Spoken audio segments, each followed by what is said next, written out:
حضرت عیسیٰ علیہ السلام تیز تیز قدم اٹھاتے ہوئے ایک پہاڑ کی طرف جا رہے تھے۔ ایک آدمی نے بلند آواز سے پکار کر کہا، اے خدا کے رسول علیہ السلام، آپ اس وقت کہاں تشریف لے جا رہے ہیں؟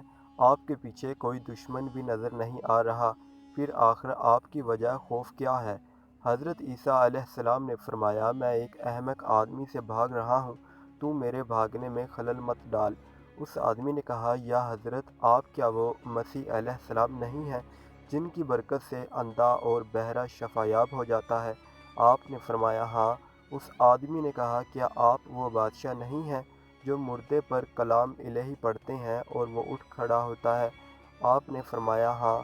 اس آدمی نے کہا، کیا آپ وہ ہی نہیں ہیں کہ مٹی کے پرندے بنا کر ان پہ دم کر دیں تو وہ اسی وقت ہوا میں اڑنے لگتے ہیں؟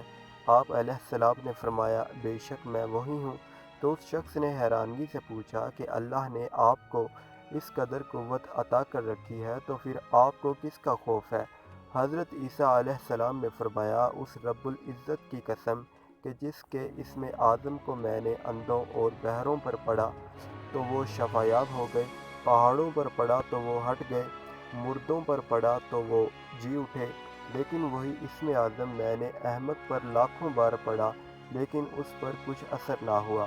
اس شخص نے پوچھا، یا حضرت، یہ کیا ہے کہ اسم اعظم اندھوں، بہروں اور مردوں پر تو اثر کرے لیکن احمق پر کوئی اثر نہیں کرتا؟ حالانکہ حماقت بھی ایک مرض ہے۔